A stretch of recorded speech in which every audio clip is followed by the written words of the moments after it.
Mon nom c'est Bill Diakhou, artiste, rappeur, ambassadeur de l'agriculture. Voilà, aujourd'hui cette deuxième édition donc, des Baobab d'or. Beaucoup de personnes ont été nominées et qui vont tout de suite recevoir des distinctions. Dites-nous par rapport à cette cérémonie et les critères de sélection par rapport à cette événement. Je voudrais profiter de l'occasion encore pour faire savoir aux Sénégalais que Baobab d'or, c'est une journée de consécration qui regroupe tous les acteurs culturels et tous les acteurs communautaires de la ville de Dakar, du diaspora et du Sénégal. Et que Baobab d'or est juste une journée qu'on dédie à tous les travailleurs du Sénégal que les gens ne connaissent pas, qui travaillent beaucoup pour le développement de leur localité, pour le développement de leur pays. C'est ça qui a fait naître le Baobab d'or. Nous recherchons les baobabs géants ici au Sénégal. Parce qu'au Sénégal, il y a des baobabs géants qu'on n'entend pas partout dans les médias, qu'on n'entend pas. C'est des gens qui sont vraiment humbles et qui font beaucoup de travail dans le domaine culturel, dans le domaine social et beaucoup de domaines, etc. etc. Voilà. Aujourd'hui, combien de nominés? Aujourd'hui, on a 30 lauréats. Voilà, on a aussi le prix national de Baobab d'or 2024 aussi. Et pour cette deuxième édition, quelle est l'innovation majeure de taille? L'innovation majeure de taille est que Baobab d'or a vraiment évolué. La première édition, c'était notre première fois et nous n'avons pas beaucoup d'expérience par rapport à l'organisation. Mais vraiment, on comprend et je pense que c'est la routine chez nous d'organiser ce genre de manifestations qui regroupent toutes couches de ce pays qui travaillent pour le développement du Sénégal. Il n'y a pas de distinction. Le prix, ça ne se vend pas. C'est un prix qui se donne, c'est un prix qui se mérite. C'est pour cela qu'on a organisé le Baobab d'or. La citoyenneté à l'honneur cette année par rapport à la thématique qui fait attrait à la citoyenneté. Nous avons choisi un thème qui est la solidarité, la paix ici au Sénégal. Parce que vous savez, ici au Sénégal, nous avons Cheikh Ahmadou Bamba, nous avons Cheikh Omar Foutiyou Tall, qui sont tous des cousins. Et que tous les Sénégalais, c'est des cousins. Partant de cela, nous sommes inspirés de cette manière, de ce style, pour créer le Baobab d'or, pour réunir tout le monde ici au Sénégal. C'est vraiment, je suis vraiment content de cette année parce que tout le monde se sent vraiment à l'aise. Et on avait vu des gens qui se sont querellés et qui ne parlaient plus, mais à cause de Baobab d'or, tout le monde, il n'y a pas de parti politique, il n'y a pas d'ethnie, il n'y a personne, tout le monde se regroupe. C'est le Sénégal en miniature, ici aujourd'hui à Doutasek. Je suis le président des unions départementales et régionales des mutuelles de santé communautaire de la couverture maladie universelle de Dakar et premier vice-président de l'Union nationale des mutuelles de santé communautaire du Sénégal. Vous parlez tantôt avec la mutuelle de santé. Qu'est-ce que la mutuelle de santé peut apporter à cette cérémonie? Oui, nous sommes là en tant qu'acteurs de développement parce qu'il faut savoir que la mutuelle de santé est une association de personnes à but non lucratif et qui essentiellement par le biais des cotisations permet à ses membres de faire face aux risques liés à la santé. Et nous avons à notre sein tous les acteurs de développement, tous les porteurs d'enjeux, les leaders communautaires parce que nous sommes là pour mettre en place un mécanisme donc de solidarité qui permet aux populations de se faire prendre en charge dans les meilleures conditions et à moindre coût. Vous êtes honnête d'aujourd'hui, qu'est-ce que c'est un grand plaisir et je rends hommage au mouvement mutualiste au niveau national parce que partout au Sénégal, nous avons mis en place des mutuelles de santé qui concourent à vraiment faire en sorte que les dépenses catastrophiques en santé soient supportables pour les populations et nous avons entrepris également de lancer donc ce qu'on appelle les risques sociaux, comme la pension de retraite, le risque maternité, et d'autres risques, mais surtout l'assurance maladie à base communautaire, qui est un mécanisme essentiel de lutte contre la pauvreté. Et cette solidarité permet aujourd'hui d'enlever les barrières financières pour permettre aux populations d'avoir accès à des soins de qualité à moindre coût avec une prise en charge de 80%. Et je pense que c'est ce que nous lie avec les acteurs communautaires en tant qu'entrepreneurs sociaux. Parce qu'avant d'être mutualistes, nous avons soutenu les peines et les complaintes de nos populations à travers d'autres mouvements sociaux de développement. Et voilà, aujourd'hui nous sommes là pour avoir participé vraiment à mettre notre pierre à l'édifice pour le développement communautaire de nos terroirs. Alors, les secteurs culturels sont souvent confrontés à des problèmes de prise en charge des femmes à la retraite. Maintenant, qu'est-ce que vous apportez pour Oui, nous avons approché les acteurs culturels pour leur suggérer aujourd'hui de venir au niveau de la mutuelle de santé pour qu'on puisse leur garantir aujourd'hui non seulement leur couverture maladie à l'instar des fonctionnaires et des employés du secteur privé, mais également aller avec eux vers la pension de retraite. Parce que nous savons que c'est un secteur qui a beaucoup souffert, donc souvent de maladies et autres. Et aujourd'hui, je pense que nous sommes une solution pour permettre à ces acteurs d'avoir une prise en charge de 80% à la hauteur des fonctionnaires et au niveau poste, centre de santé, hôpital et les accompagner en matière de pharmacie. Et nous les invitons également à participer dans nos séances de promotion, de sensibilisation en tant qu'acteurs. Donc, c'est un partenariat win-win que nous proposons à ces acteurs. C'est ce qui a fait que depuis 1 an ou 2 ans, ils ont compris aujourd'hui l'importance de la mutuelle qui, au-delà de l'aspect santé, est un mécanisme de développement. Vous êtes reconduit à votre poste maintenant. Qu'est-ce que vous faites? Oui, donc je rends grâce à Dieu et félicite le mouvement mutualiste et surtout mes camarades qui m'ont fait confiance en me renouvelant avec un mandat de 3 ans. Certainement, nous avons entrepris avec l'équipe précédente un travail qui a eu peut-être un écho favorable auprès des populations et nous prenons ça comme un encouragement. Et félicitons également le mouvement mutualiste au niveau national parce qu'aujourd'hui, à travers ce prix, c'est l'ensemble des acteurs communautaires qui sont au niveau des mutuelles de santé qui sont primés. Parce que nous avons, lors de la Covid, comme les gens l'ont senti, bravé tous les dangers pour nous engager avec les comités locaux et lutter contre cette pandémie. Beaucoup d'entre nous sont tombés malades, se sont relevés, mais c'est un sacerdoce aujourd'hui de pouvoir participer à la prise en charge de nos populations. C'est une solution.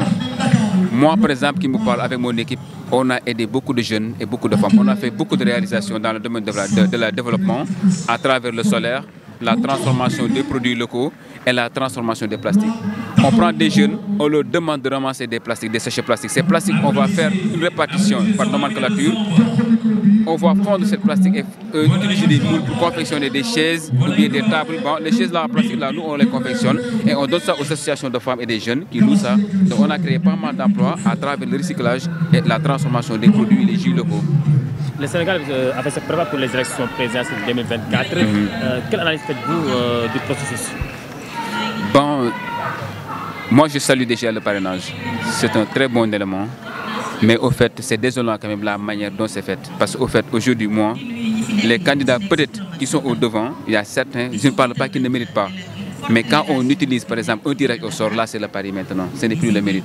Alors il y a des candidats qui sont beaucoup, très méritants, plus méritants, mais malheureusement par le système de tri au hasard, donc ils sont vraiment laissés à leur sort. Je donne un exemple, moi au fait, je peux être parrainé par 10 électeurs. Et j'ai de bons parrains. Ces 10 électeurs par erreur peuvent parrainer aussi d'autres personnes. Moi, je peux déposer en premier. Un autre électeur peut déposer en deuxième, mais par chance, il sort en premier. Donc, il peut être choisi, moi, rejeté. Moi qui ai apprécié, par exemple, des électeurs vraiment probants. Et ça, c'est vraiment désolant. Et là, la solution peut être informatique. En mettant en place un système de technologie de l'information et de la communication, c'est comme les sondages. On t'envoie une série de questions. Il suffit que de ticker une case, les autres cases seront grisées. Et là, c'est vraiment sécurisé. Donc, on économise les papiers, les encres et aussi le perte des personnes qu'on mobilise le personnel. Voilà. Merci vraiment. Bon, au fait, on appelle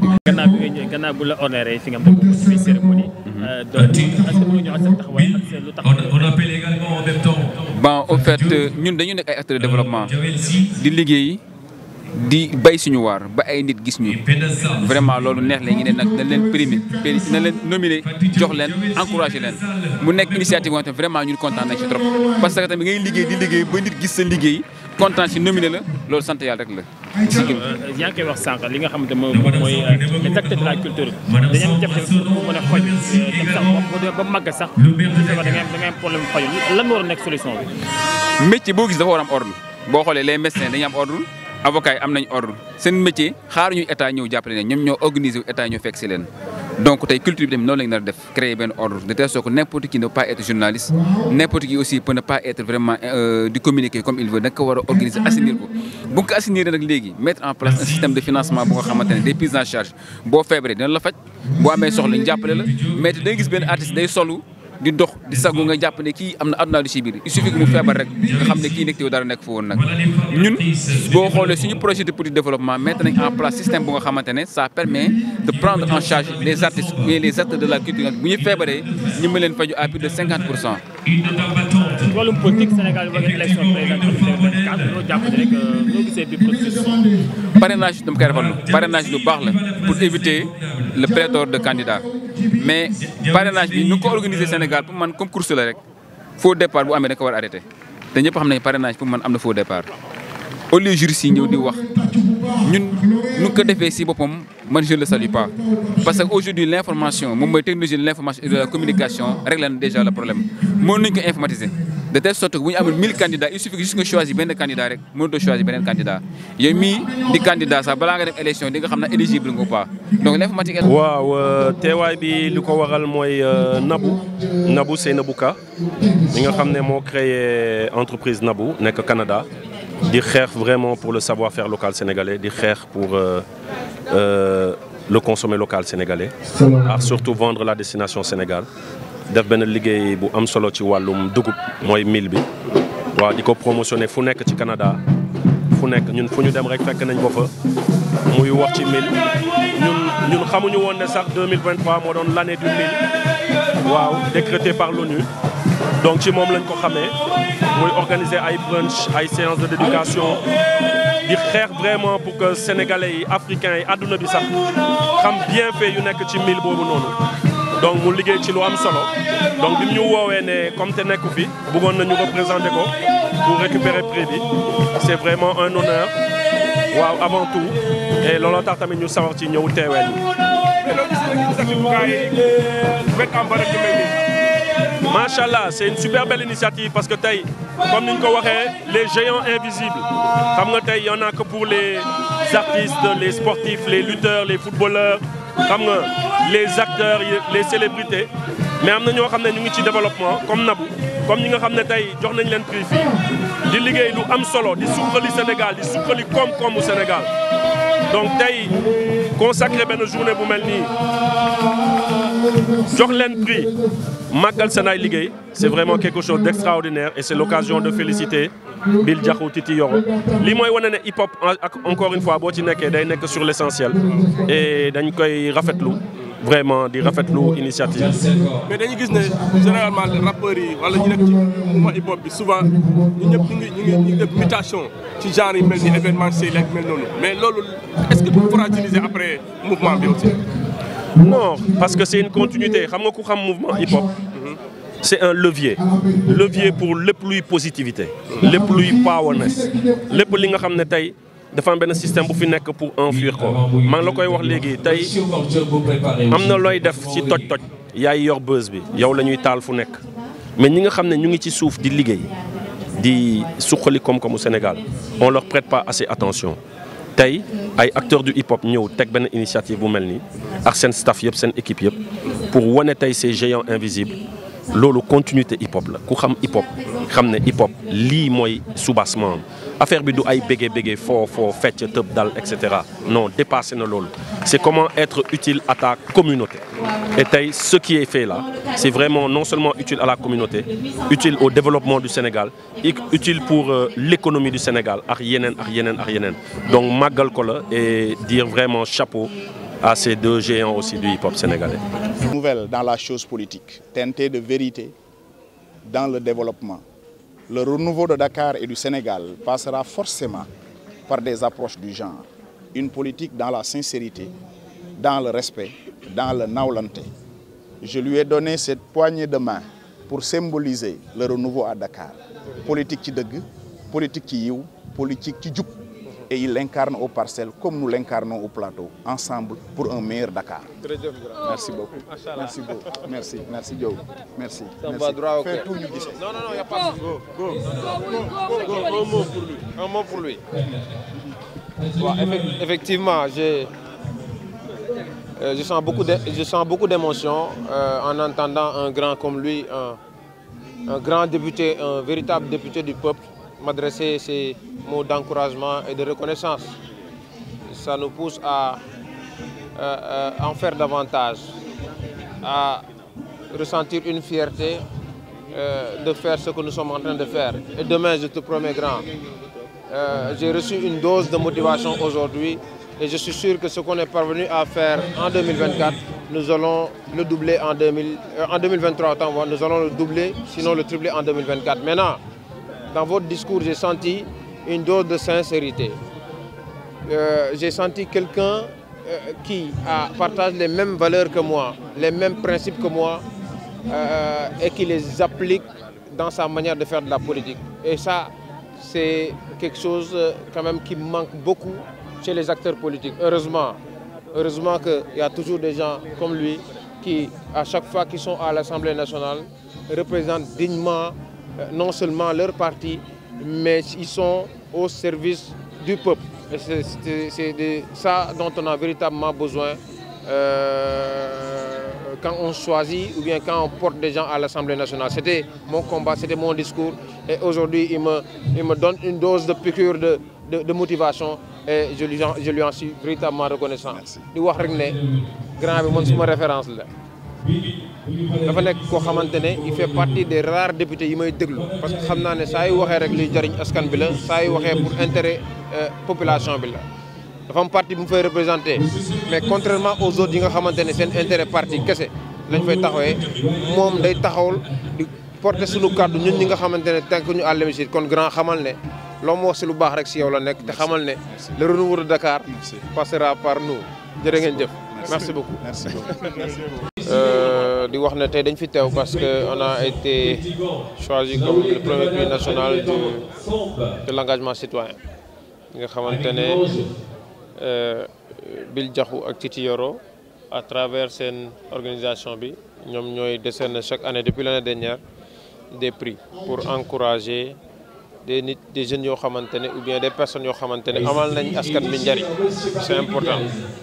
Parce que être un citoyen, on peut naître dans un pays, nous sommes citoyens de ce pays-là, mais pour être un citoyen actif, il faut agir par rapport aux problématiques qui sont tu apportes des solutions. Je pense que si dynamique boobu lañ nekk ba ñoom ñu gis suñu liggéey du li sama liggéey man kese jox ñu distinction bu mel nii donc dañ ko jox jeunesse su Sénégal jox ko jeunesse su Dakar mais particulièrement la jeunesse Parcelles Assainies parce que man Parcelles Assainies laa dëkk foofu laay représenté en premier doo ko dem si Sénégal donc prix bi ma koy déjee cette jeunesse des Parcelles Assainies mais di ko déjee les membres du mouvement Réaction parce que bu nekkee je suis capable aujourd'hui de faire des réalisations c'est grâce à eux góor jigéen man ak daw depuis 10 ans ñu may jàppale wóolu ma yàlla di ñaan yàlla bañ a tas yaakaar boobu di wax ne lii nag ñaax la day tax li ñu jot a def 2022